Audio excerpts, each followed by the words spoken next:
Sweet, wanna bang? Quick or slow, up to you. I can pull your hair if you like. Or you can pull mine, whatever you're into. Whoa. You trying to get us kicked off the air before the first commercial? What in the sweet salami is that? Is the sophisticated romantic overture presented in K.F. Breene's Magical Midlife Dating. The book we are ostensibly discussing today, it's uttered by a gargoyle, naturally. A gargoyle? Like stone wings and everything, asking to bang. This book sounds like my Aunt Carol's diary after her third divorce and that spiritual retreat in Sedona. She came back talking about energy vortexes and trying to date her yoga instructor who was half her age and twice as flexible.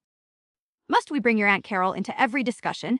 We're talking about Jessie, a 40-something woman granted magical powers, including, according to some rather irate online reviewers, a magical nip-tuck. See, Aunt Carol. She swore Botox was just focused meditation, and this Jessie, she gets hot, gets magic, and what? Starts acting like a kid. Sounds about right. Unlike some people who think a giant fish chasing a one-legged lunatic is high literature.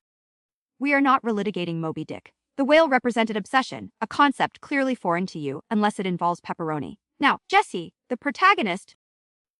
Protagonist. More like patient zero for magical midlife meltdown. They give her powers, make her young again, and she spends the whole book swiping left on losers on some magical dating app. And get this, Walt, the one guy, the gargle dude who puts it right out there. Wanna bang? She turns him down. Well, it's narratively complex. She's clearly experiencing significant imposter syndrome, struggling with her newfound abilities. She can barely fly, apparently, and she harbors deep-seated feelings for the alpha werewolf Austin Steele. It speaks to the internal conflict. Internal conflict. It speaks to bull. That's what the readers called it, bull squat. They wanted her to scratch her itch, as one eloquent reviewer put it. You get a magical do-over, a hot gargoyle offers a no-strings romp, and you say, nah, I'm good. Got a pine over Captain Moody Broody Magwolf who can't even commit to being the town alpha, let alone a relationship. Make it make sense. Perhaps her reluctance stems from a desire for deeper connection, not mere physical release. Perhaps the author is exploring the emotional vulnerability that persists regardless of magical enhancements or physical age regression. Deeper connection. He was found naked, on top of a cage. What kind of deep connection involves exhibitionism on patio furniture? Was it wicker? Wrought iron? These details matter priceless, one review said. Pricelessly insane. I don't recall the specific material composition of the cage being central to the plot. Austin's character is defined by his reticence, his struggle with responsibility. Defined by being a commitment-phobic tease. He strings her along, strings the readers along. He's that guy who texts you up at 2 a.m. but won't meet your friends. Every woman listening knows an Austin. Probably dated one. Probably needs therapy now. While diagnosing fictional characters based on anecdotal evidence is hardly rigorous, Jessie does exhibit traits consistent with arrested development following her transformation. She seems overwhelmed, prioritizing romantic entanglements over her duties at Ivy House. It's frustratingly relatable in a way, like watching someone make objectively poor life choices set to a fantasy backdrop. Relatable. It's infuriating. She's got Naim, the sarcastic sidekick, dropping truth bombs like, "You are as sharp as a tack boy," and Mr. Tom the butler being all judgy and Edgar smelling flowers. She's got a support system. And she's worried about some werewolf who communicates in grunts and cadgetop nudity. Give me the gargoyle any day, at least he's honest. Wanna bang? Boom. Simple. Efficient.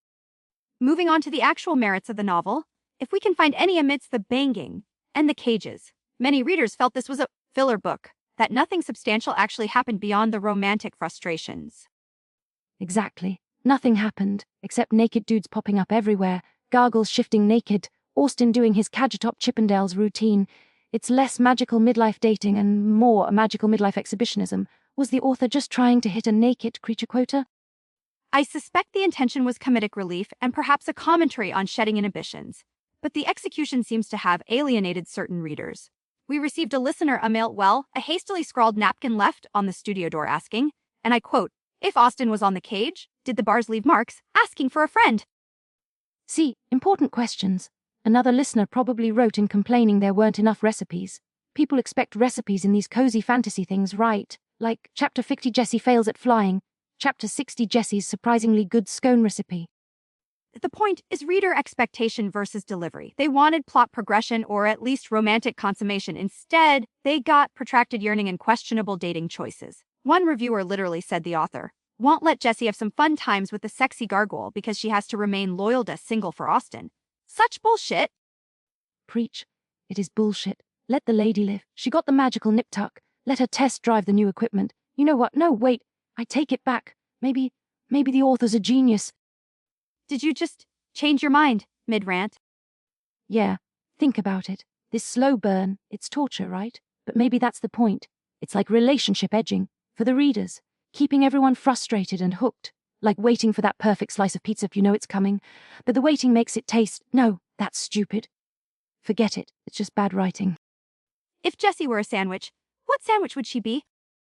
Easy, a Reuben, but like, the sauerkraut is trying to escape, the corned beef is texting the Swiss cheese has commitment issues, and the rye bread just wants everyone to notice its new magical rye tuck, a hot mess. Deliciously frustrating. Let's attempt a rating. Considering the thematic inconsistencies and the pacing issues and the frankly bizarre character choices, I'm giving magical midlife dating 3 out of 10 naked cage incidents. It raises questions, mostly, why? Are you kidding? This book is chaos, it's madness, it's got people furious online, that's entertainment, naked gargles, bad dates, moody werewolves. The Wannabang line alone is worth the price of admission. I give it 7 out of 8 confused readers who secretly loved it. Aspirin. Tough luck. Next week we're diving headfirst into a real mind bender. My hamster is a harbinger of the apocalypse and he won't stop chewing the furniture. The book is titled Cheeks of Doom, A Rodent's Reckoning, and it's allegorical. Probably join us next time if you dare on Heartbook Radio.